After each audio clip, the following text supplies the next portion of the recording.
報された最弱勇者、ガチャ進化で無双の頂へ。第28話、魔族の追撃と進化の進化。エルバーナの夜は静かだった。長旅の疲れを癒す者、明日に備えて武器を磨く者、酒場でささやかな宴を楽しむ者、誰もがいつも通りの夜を過ごしていた。ユーマもまたその中の一人だ。彼は勇者たちとは別の宿に泊まっていた。元より1000を置くつもりだったし、彼らの宿は太も多く、やたらと騒がしい。静かに休める場所を求めて町外れの小さな宿を選んだのだった。そして深夜も遅い時間、ズドーン、突如として宿の外から爆発音と悲鳴が響き渡った。ユーマは反射的に身を起こす。枕元で寝ていたリーナも耳をぷくりと動かした。にゃー、ただの喧嘩や同族騒ぎではない。建物が崩れるような重い衝撃音、怒号と叫びが入り混じり、空気が震えている。ユーマは窓際に駆け寄り、カーテンを少しだけ開いた。そして息を飲む。マジかよ。黒煙が立ち上り、炎が夜空を赤く染めていた。魔族の奇襲だ。町の門が破壊され、そこから次々と魔族の軍勢がなだれ込んできていた。闇色の鎧をまとった兵士、鋭い牙をむき出しにした魔獣たち、そして空を舞う翼の生えた影、地獄がエルバーナを飲み込もうとしていた。ついに来やがったか。イーナも隣に並び、細い瞳をすがめながら町の惨状を見下ろした。ユーマ、すぐに動くにゃ。ユーマはうなずき、武器を手に部屋を飛び出そうとする。しかし太路地の片隅で何かを抱えて逃げる影が見えた。中年の太った武将人だった。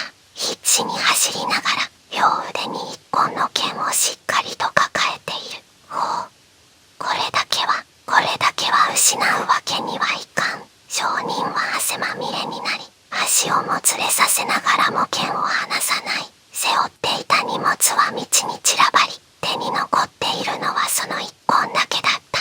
逃げるなら荷物なんか置いてくのが普通だろ。ユーマは思わずつぶやいた。商人がどれほどその剣を大事にしているかは一目でわかる。だがこんな状況で命がけで持ち逃げするほどの価値があるのか。ユーマ、そんなこと言ってる場合じゃないにゃ。イーナの叫びと同時に魔族たちが街道を占拠し、宿の前を猛スピードで駆け抜けていく。その勢いに巻き込まれた人々が次々となぎ倒され、踏みつけられていた。ユーマは即座に飛び出し、剣を抜く。イーナも短剣を手にし、影のように動いた。だがその向こう側、町の奥に異様な巨影があった。あれは背丈が3倍はあろうかという魔族。黒い鎧に包まれたその巨体がゆっくりと町に向かって進軍してくるのが見えた。ユーマは唾を飲み込む。こりゃまずいな。イーナも牙をむき出しにして小さくうなった。ユーマ、急ぐにゃ。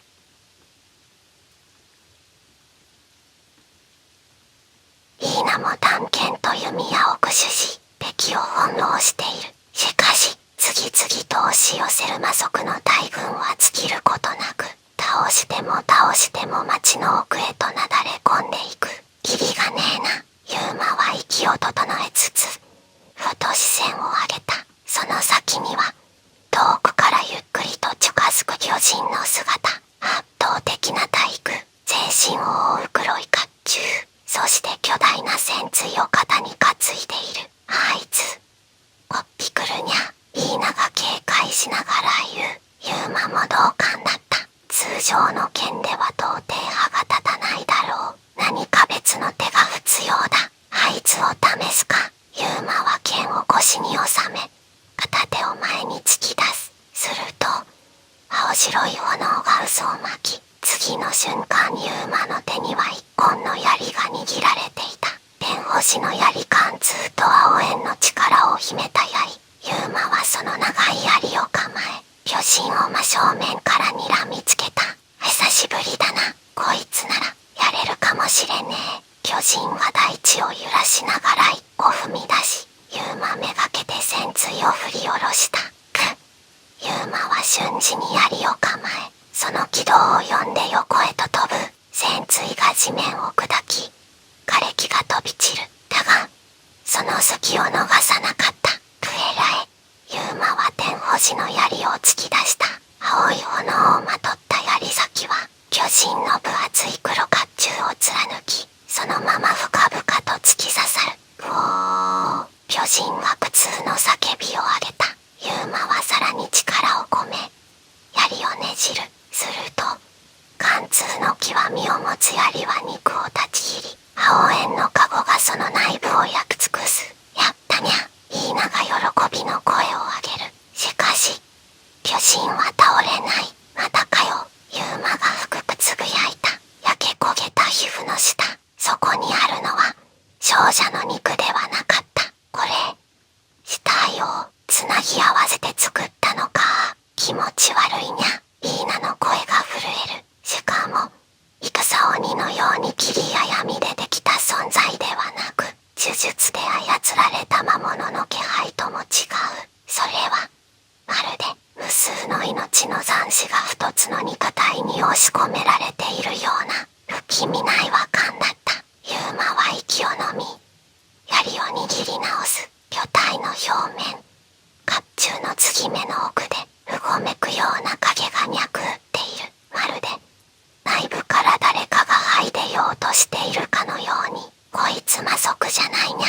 イーナが低くうなる。ユーマは無言のままうなずき、冷静に敵の動きを見極めた。その動きは鈍重だが、拳の一撃はまさに血を砕く威力。下手に踏み込めば一瞬で二等辺になる。次の瞬間、グオー。巨人は腕を振り上げ、風を巻き起こすほどの勢いで振り下ろした。地面を叩き割り、破片が弾丸のように飛び散る。ユーマはとっさに身をひねって回避するが、衝撃波が身体を打ち、足元が揺れた。今のをまともに受けたら終わりだ。すぐさま体勢を整え、風切れの葉を召喚。空を切るような惨劇を飛ばすが、巨人の皮膚は硬く、かすり傷を残すのが精一杯だった。にゃ手強いにゃ。イーナが背後へと回り込み、背後を狙う。だがその巨体は信じられない反応速度で振り返り、腕を横なぎに振るう。イーナが吹き飛ばされそうになるのを見て、ユーマは即座に槍を投げ放った。青煙をまとった槍が腕に突き刺さり、炸裂。熱と衝撃で巨人の動きが一瞬止まる。イーナはその隙に距離を取ったが、巨人はすぐに反撃の姿勢に入った。こりゃ勝てる相手じゃないにゃ。息を切らしてつぶやく。ユーマも同意だった。これ以上の消耗戦は無意味。奴は再生している。傷の隙間から再び黒い影がにじみ出していた。もっと強い服さえあれば。脳裏にふと咲くほど見かけた武将人の姿がよぎる。彼が抱えて逃げていたあの一本の剣。いいな。あの武将人を探すぞ。にゃー。今そんな場合、いいや。あいつの持ってた剣、あれが鍵になるかもしれない。イーナは一瞬驚いたようだったが、すぐにうなずいた。わかったにゃ。二人は巨人との距離を取り、一気に建物の影へと飛び込んだ。背後で地面を割るような方向が響く。だが振り返るいとまなどない。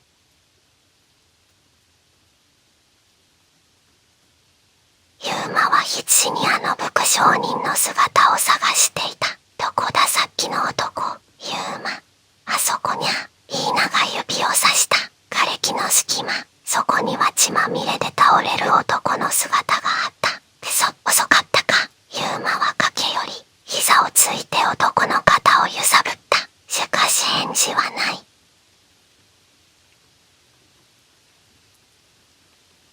それとも偶然巻き込まれたのかだが、今は考えている時間はない。ユーマは視線を走らせる。そして腕の中にまだしっかりと握られた剣を見つけた。これだ。証人が死んでもなお離さ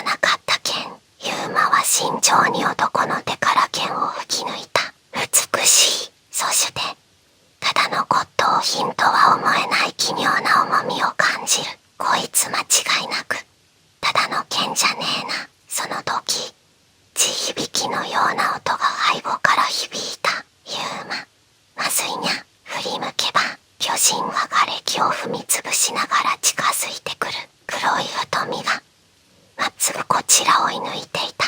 行くぞ。いいな。ユーマは息を吸い込み、剣を強く握った。焦げた風が吹き抜ける中、二人は巨人の待つ戦場へと駆け戻る。枯れ木を蹴散らしながら手の中の剣を見つめた。それは見事なまでに傷とつなぐ輝きを保っていた。どれほど大切に扱っていたのかが伝わってくる。進化。ユーマの手が熱を帯びる。刹那、剣の周囲に光が渦巻き、空気が震えた。まるで封印が解けるように剣の表面に刻まれた文様が浮かび上がる。そして次の瞬間、葉が赤く燃え上が